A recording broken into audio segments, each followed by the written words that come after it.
Welcome to the Rebel Rebel. I'm your host, Michael Dargie. In this episode, you're going to meet Callum Armstrong, a conservationist and entrepreneur from New Zealand. From saving Kiwis to teaching marketing strategies, Callum's story is packed with inspiration for rebels everywhere.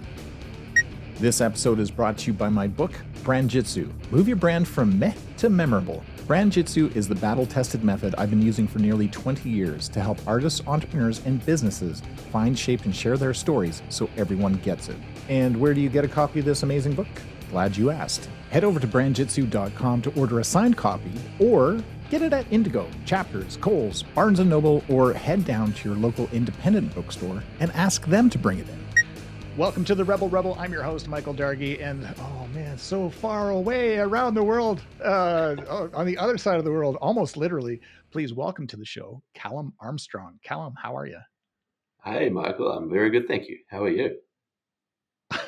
Awesome. Living my best life. Thanks so much. Cool. It's a sunny day. Yeah, I'll take it. Hey, just to catch us up, I always like to start the show by finding out where people are in the world, because we get people from all over the planet. And so where are you right now? Okay, so I'm in a country called New Zealand, Aotearoa. We are at the bottom of the world. We're Southern Hemisphere. They call it Middle Earth, although I think that recently was moved to Scotland.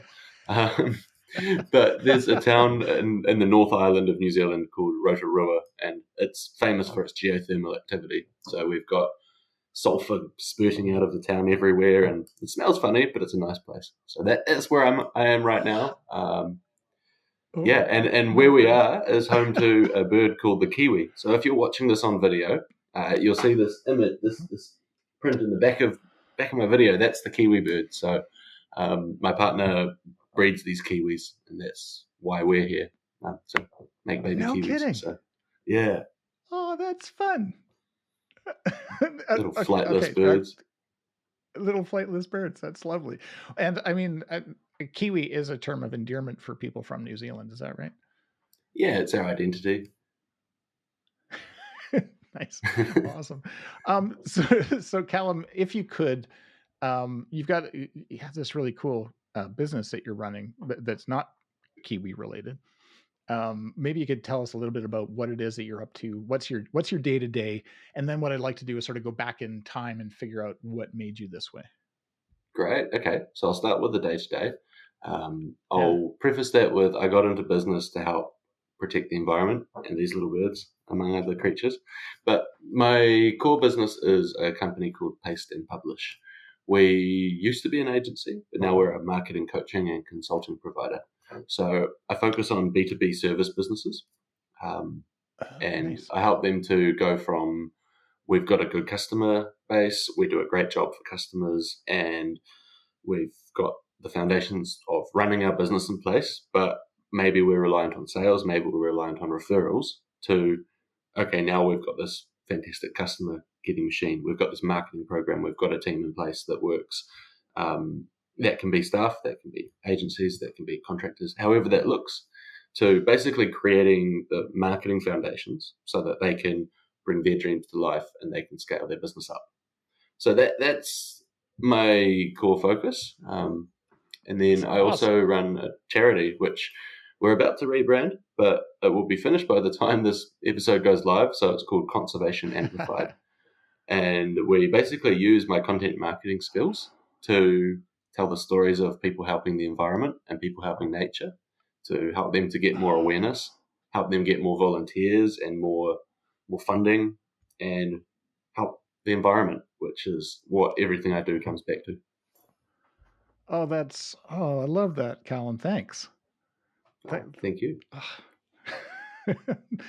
Well, you don't always find people who, people care about the environment. A lot of people care about the environment. Not a lot of people do anything about it other than, maybe donate here and there, which is great. Don't stop donating, people, whatever you do.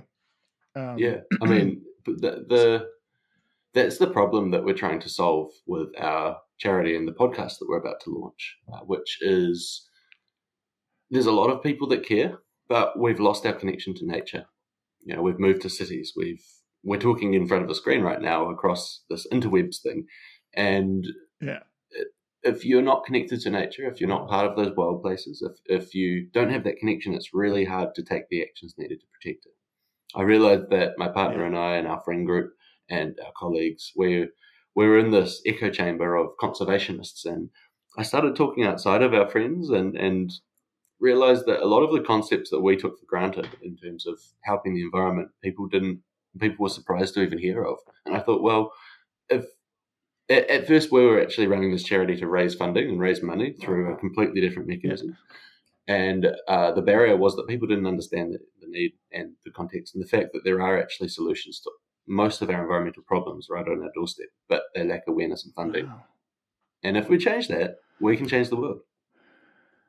Oh, yes. Amazing. How did your just because I'm curious, how did your partner get involved with kiwis? Like of all things. That's a journey. So she came from Germany and she worked on a vineyard for 5 years, and she wasn't really enjoying it at one point. And she started spending her weekends volunteering with all different endangered birds. We've got like more endangered species in New Zealand than any other country. Great record to hold.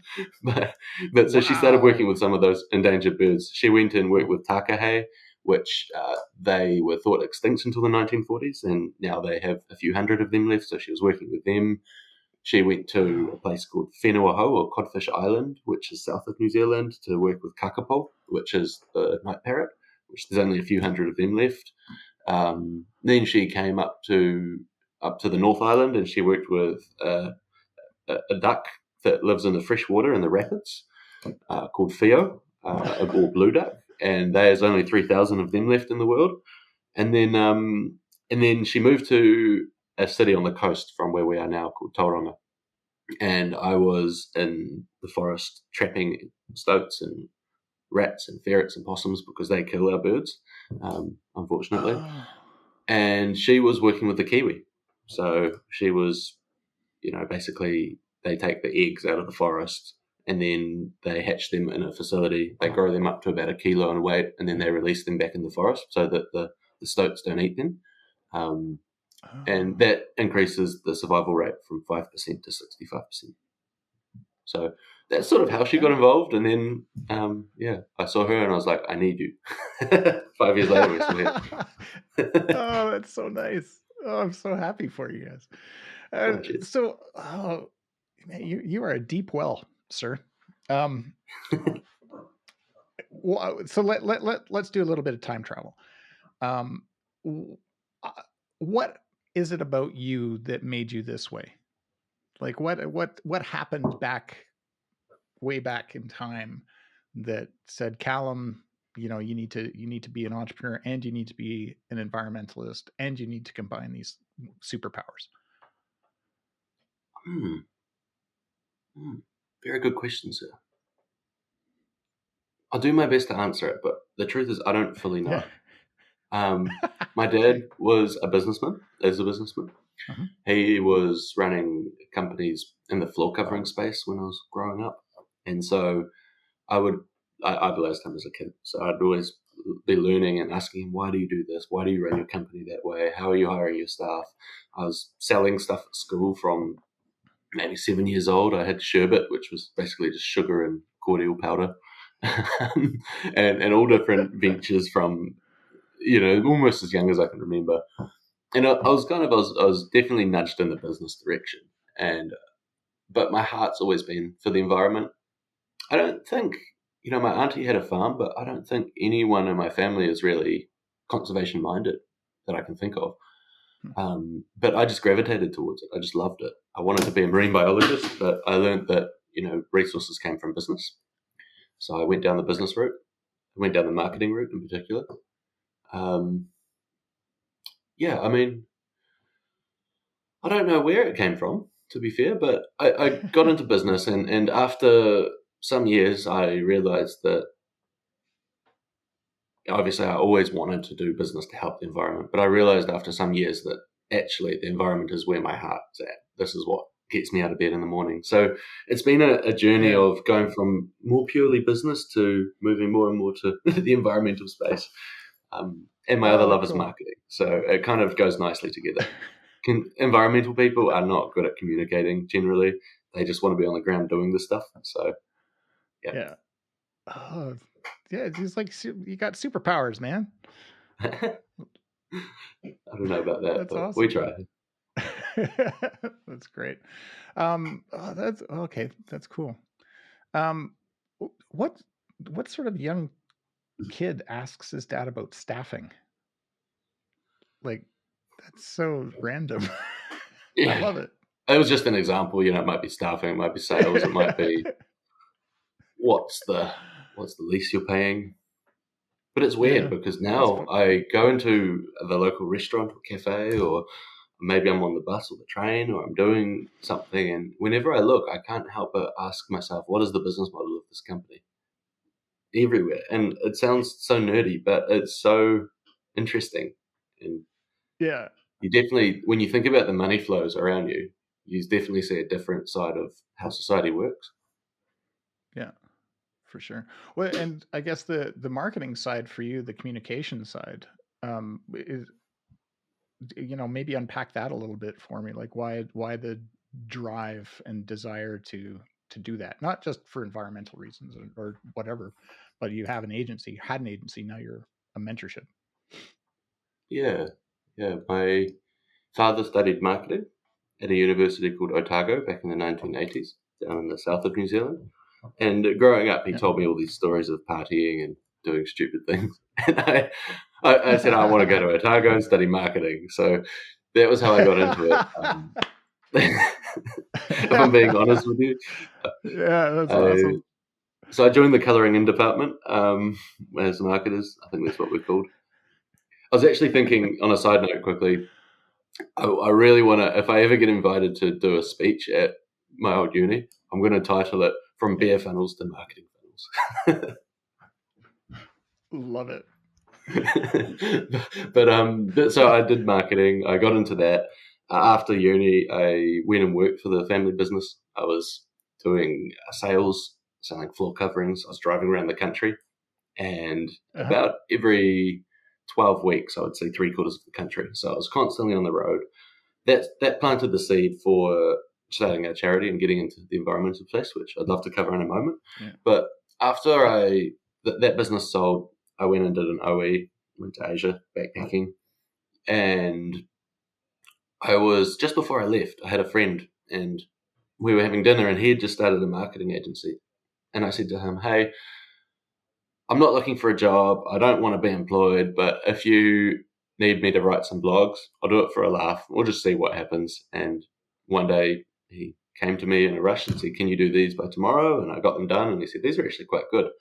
And I started writing content while I was backpacking, and oh my God, they called us a digital nomad or something like that back then. And then I started this business called Manuka Essentials, which was it was a native plant extract skincare brand that was designed to help create demand and awareness for our native plants. And while I was doing that, it was a really small e-commerce startup. I had to have an income, so I kept doing my content marketing, and I was writing blogs, websites, press releases, email sequences, social media, lead magnets, all those kinds of things. And that paved my way while I was building this company.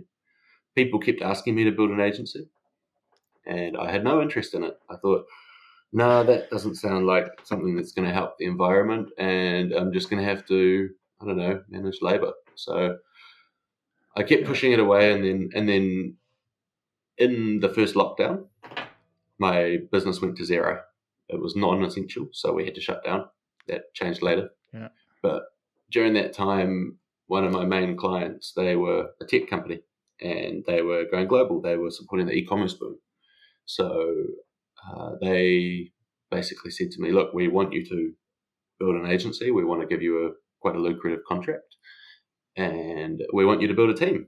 And I talked to some friends. They had just had an agency and it didn't quite work out, and they wanted to join my team. And I was like, oh, man, it's like there's a sign here. I don't really want to take it, but I probably should. So I did that. But I said, hey, I'm going to use 5% of our revenue to do free work for environmental projects. So we did that for a few years. But I found that I actually really enjoyed the teaching my people how to do create better content, how to do better work, upskilling my team. And I really enjoyed strategy with the clients, to the point where quite often I would just do strategy for free. I would just spend hours and hours on the strategy just because I loved it. And so I did quite a lot of soul searching and thought, well, hey, if I coach people, I can combine upskilling and building capability and doing the strategy, and it also leaves a longer lasting impact, because if you just deliver services and deliverables, it's great, but when you stop working together, that value is stopped. So I thought, let's set up stronger foundations, and that's here we are today. Wow. Oh, and you said you wanted to unpack a little bit about the environmental side, how you got there. Yeah. Let's hear from that side of Callum as well. Okay, so I was backpacking, coming back to walking around Southeast Asia with a backpack on, probably more like on a bus, to be fair. And then I felt like I wanted to start a business to do some good. And I've stumbled upon these research papers looking at a plant called manuka. You may have heard of the honey, manuka honey. It has crazy health benefits. No. Okay, well, it's really, really popular, but the essential oil. Show notes. Yeah, it's a good honey. Really powerful bioactives with a lot of science behind it. But I found these research papers on the essential oil that's extracted from the leaves rather than the nectar from the flowers, and it was mind blowing. Like, the stuff was, I think, 1,000. Someone said 1,000 times more antibacterial than the honey. Kills MRSA, herpes type 1 and 2. 30 times more powerful against gram-positive bacteria than tea tree oil, like crazy health benefits. So I thought, that's interesting. I started researching more and found that this plant is what we call a cereal species. So when a patch of forested land loses its forest, this is what cloaks it as, like a Band-Aid. If you have a fire, the seed pods burst. If you chop down the forest, it grows. It creates a canopy that makes a safe space for other native plants to grow while shading up the invasive weeds. It binds the hillsides, prevents erosion, cleans the waterways through debris and leaf matter, lots of other good stuff. That attracts the birds, which brings the other seeds, which creates an ecosystem over time. And then it gets shaded out and disappears. And then those seeds go back into the seed bank in case the forest disappears again. So I thought, this is a really cool story. If we were to create demand for this, we're creating demand for reforestation. Right. So I thought, interesting. I looked at some other native plants, and there were so many other native plants with these health benefits. Like, I could go on for hours on about it. So I booked a flight home. I started this business called Manuka Essentials, my first ever official company. And I had no clue. Like, in hindsight, I thought, I'll just throw some money at it and see. And went to the local market and told people about these benefits. And they're like, you're selling snake oil. So I was like, okay, this isn't quite right. And everyone was asking for it. They say, what can you use it for? And I said, well, I can use it for 100 different things. And people said, we just want one use. Yeah. So I created a whole range of products. We made beard oil, skin oils, beard shampoos, shaving soaps, like all these different grooming and self-care products, and another side brand to it, and got that into shops and did that. But I found that it was, one, the amount of manuka oil in a finished product was never going to reforest anything unless every single person in the world used it. And two, the people that I was selling to, whilst the concept was nice, it wasn't their motivation. It was to look nice, and for the retailers was to make margin, which is perfectly fine. That's life. That's the way it is. And so I thought, I want to make more of an impact. So we started this charity around lockdown called the Reforestation Fund. And the idea was, if it's so hard for us to make a positive impact on the environment, and if the community groups that my partner and I are volunteering for do so much with just a few dollars, why don't we make it easy for consumer brands to give money to local communities to help their own environmental projects in their backyard? So we started that.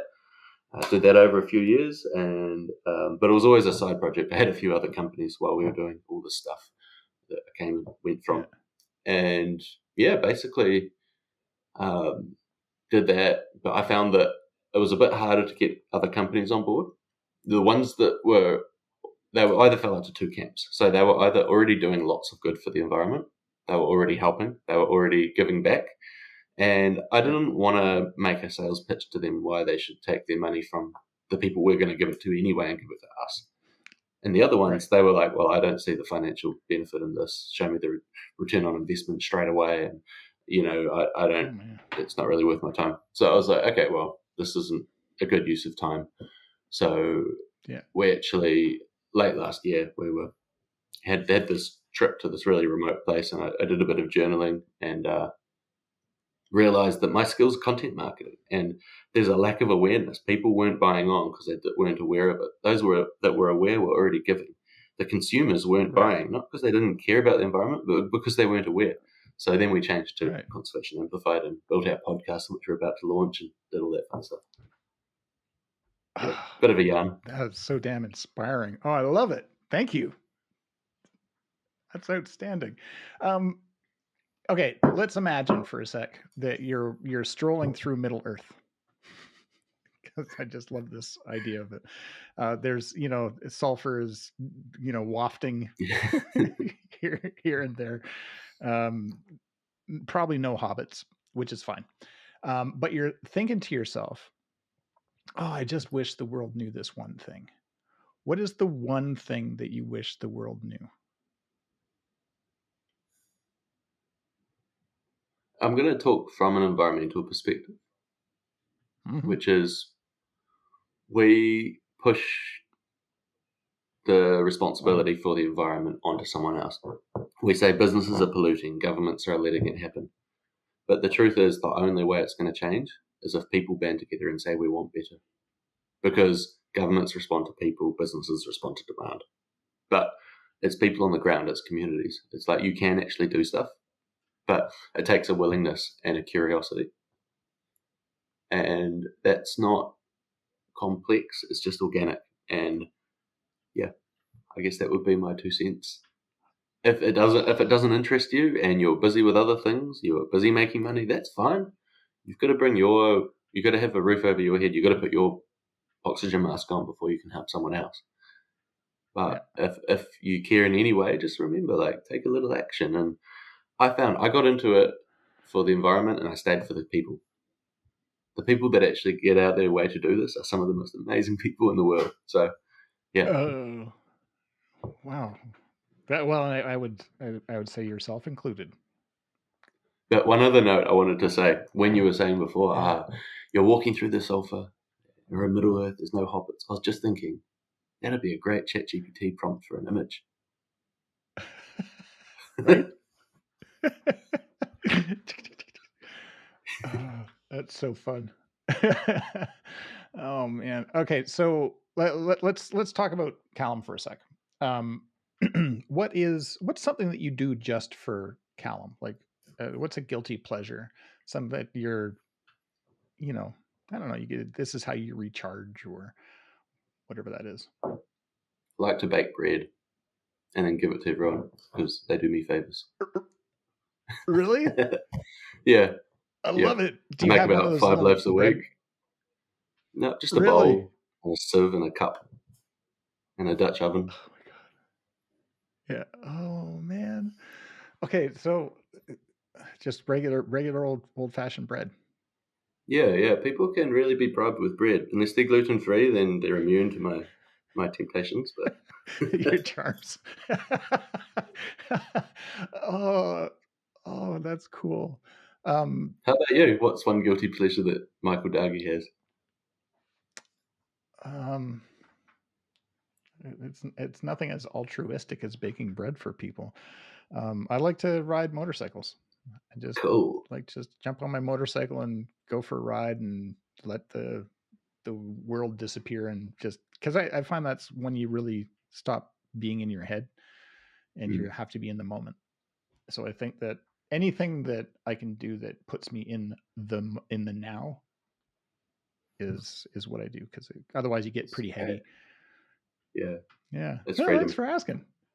Cool. Yeah, totally is. What's your favorite part about New Zealand?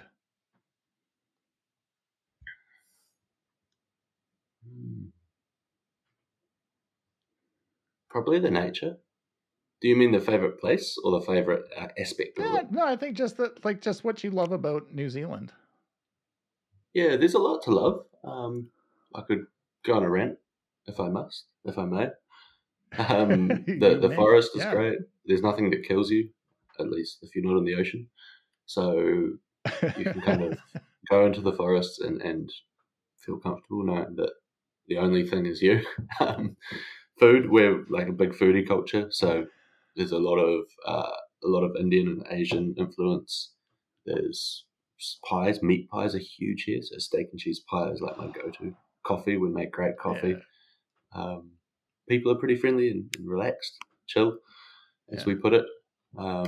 It's just food and forest and people, I guess. But that's outstanding. It's got its benefits. As every place, it's also got its downsides. But I love it here. It's nice.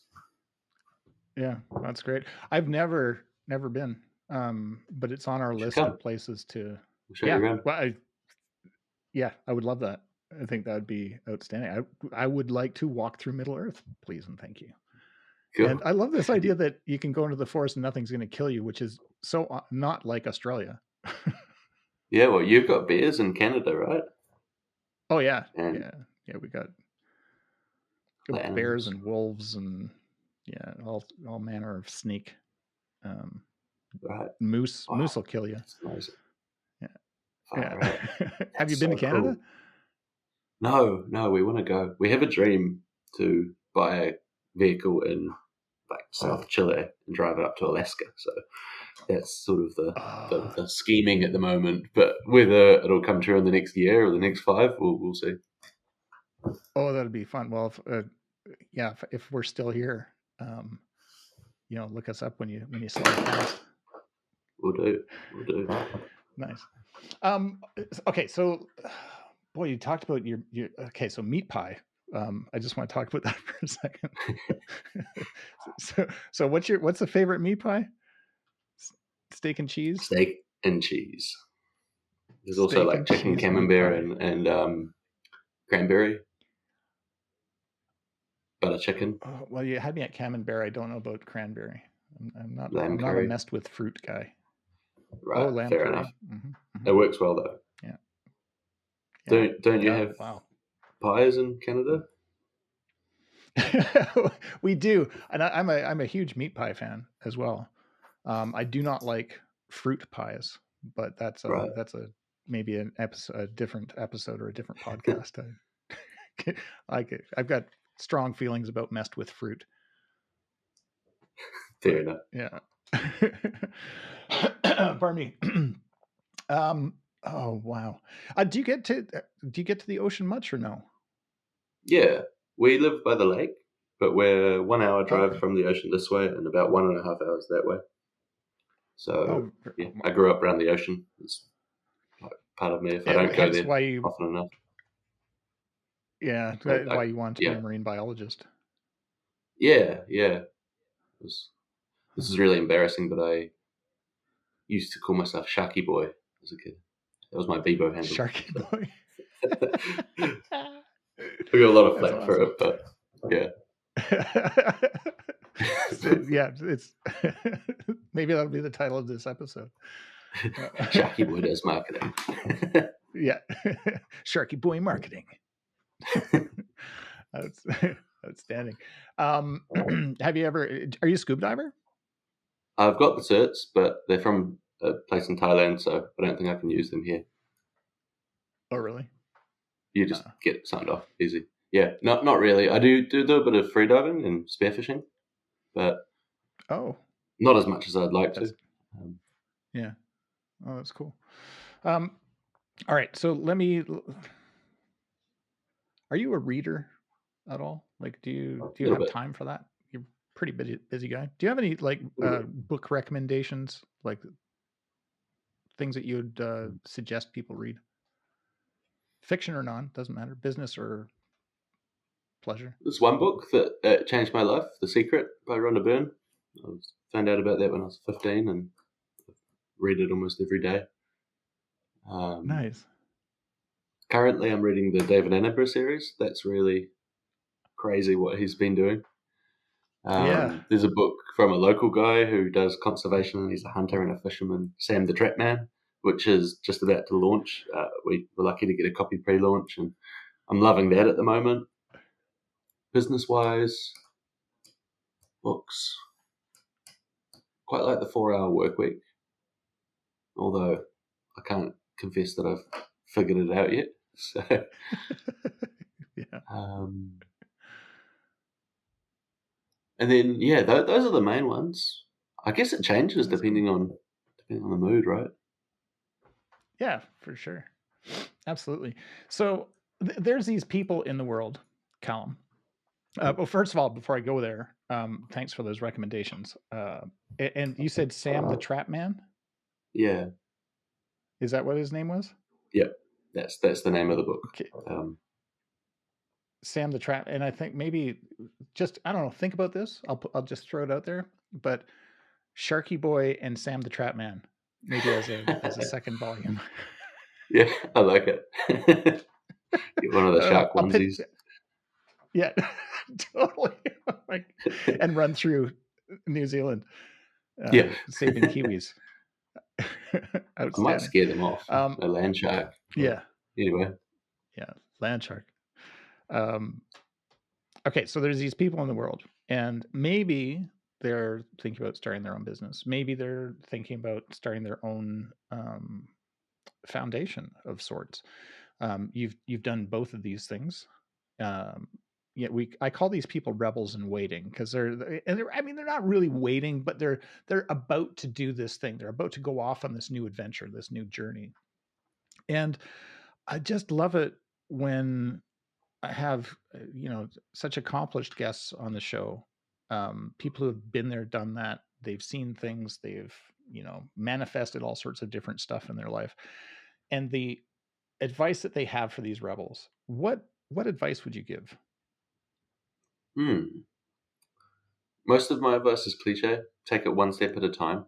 If you look up a mountain, it's scary. If you put one foot after the other, you're at the top before you know it. Remember that most people are faking it. And so as long as you have the right intention and you show people that you're sincere, any half-decent person is going to give you, they might not give you a chance, but they're not going to certainly think that all those questions in your head are actually what they're thinking.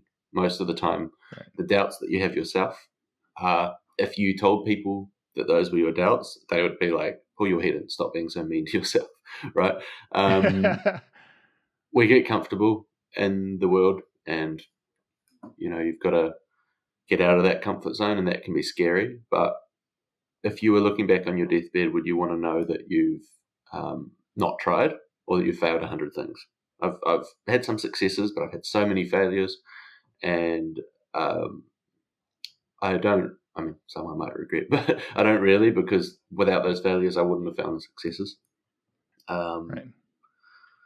People around you, having people that love you, that care about you, that believe in you, really brings you up, because there's going to be hard times. And one other bit of advice I'm finding is, when I started in business, I had this thought with Manuka Essentials. Every day I was like, I'm on the precipice of something great. And then that thought of, I'm going to do something, I'm going to change the world, actually stopped me from taking the actions that would get me there. And so It's your actions that get you there. Your dreams matter.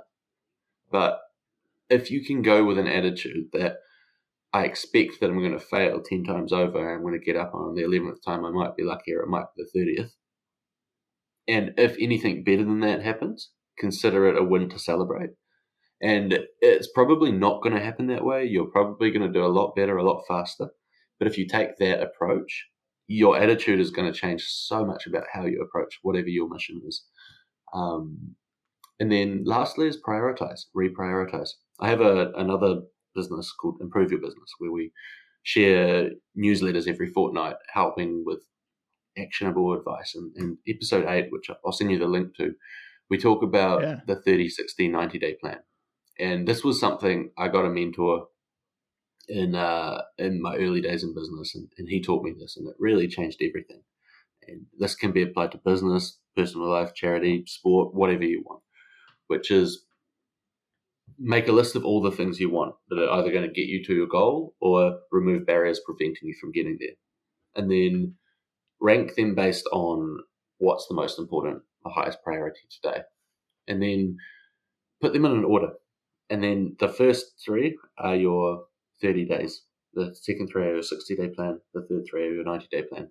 Focus on the first one. Break that down into the subtasks. Do the first subtask. Reprioritize. Do the first subtask based on the new priorities. Do that again. Once you've done the first priority in those 30, 60, 90 days, before going to the second priority, go back through your priorities and reprioritize again. So you're only ever working on the most important thing. And it might sound dull, but that has made such a big difference because you don't go down rabbit holes that were priority a month ago. You focus on what matters now based on today's knowledge and data. Wow. That's awesome. Damn. Callum, thank you so much for being so generous with your time and your knowledge. And man, I could talk to you for days. Likewise. Thanks so much for being on the show, Callum. It's been a pleasure. Thanks for having me. Hey, it's me again. Thank you so much for listening to this episode. If you're an artist, entrepreneur, or business owner who believes your brand could be more than it is, head over to brandjitsu.com and join the list to get your copy of my book, Brand Jitsu, Move Your Brand from Meh to Memorable. I've been your host, Michael Dargie, and this has been the RebelRebel Podcast. It's a podcast for creative rebels and entrepreneurs all over the world. And hey, if you're a rebel or you know a rebel, why don't you head on over to the RebelRebelPodcast.com and fill out our guest request form. Share or subscribe wherever you get your favorite podcasts. And thanks so much for listening. Until next time.